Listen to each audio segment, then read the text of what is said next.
So I wanted to take a minute before I have to go pick up parts, but I'm waiting.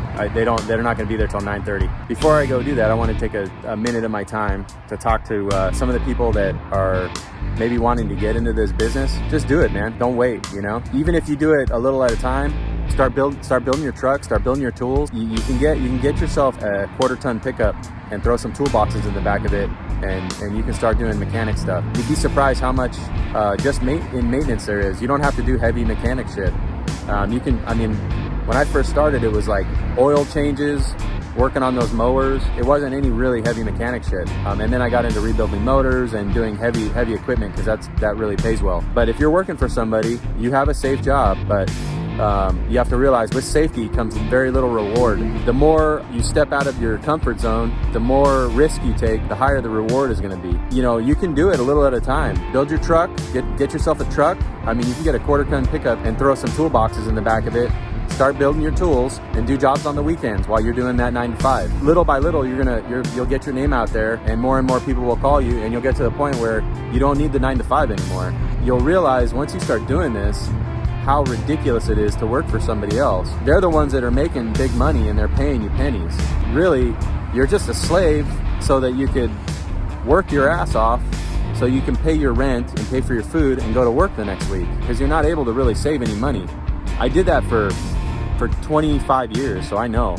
I've worked at every job you can imagine. I have bussed tables, I have worked at movie theaters, I've worked at Home Depot, I've worked at Ralph's, I've worked at Vaughn's, I've worked at Staples, I've done welding jobs. I worked for a fabrication company for 15 years. I worked for a heavy equipment company, and eventually the way I got into this was someone dropped a large piece of metal on my leg and broke my leg. I was out, I had a couple surgeries, and I was out of work. When I came back, I had realized that being a welder, because I was going to go back into the welding trade, heavy equipment at the time, I didn't have any of the tools or anything to do equipment. And I realized that all the welding opportunities out there wanted to pay me $15 an hour. You can't survive, especially in California. You can't survive out here on $15 an hour. You will literally starve to death or live in the streets and work your ass off. My advice to you is do it a little at a time.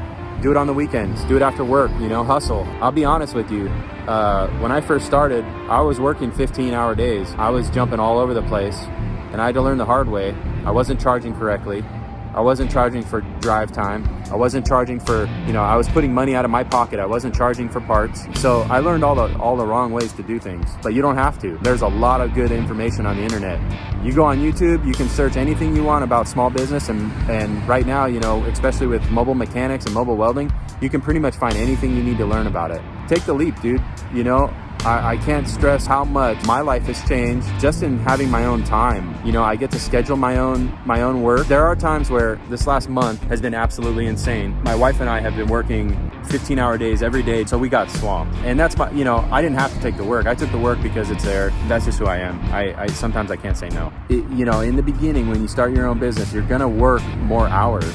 Eventually, you will get to a point where you make your own schedule. The difference between what I'm doing, and working at a regular job is that you make your own schedule. There's nobody that you have to call into. I remember there were days where I just woke up and I was like, I don't want to fucking do anything. And believe me, there are days now that are like that. But because I'm working for myself, I'm like, nah, dude, it's worth it.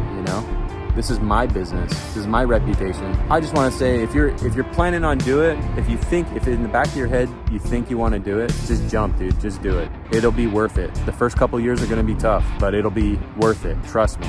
You will succeed. If I can succeed, you can succeed. When I started, I was mostly a welder, and I did some mechanical work. The more you know how to do, the more you can make. But I wasn't a certified mecanic or anything. I just kind of learned as I went. And if there's anything you don't know, there's so much information on YouTube. Look on Google something. You can find procedures for almost anything. The information's out there. You can find it. Like and subscribe, by the way, if you found any of this useful. We really enjoy doing this. And to all the new subscribers out there, wanted to say thank you for subscribing. All right, well, I gotta go get parts, so that was my rant for the day. Later.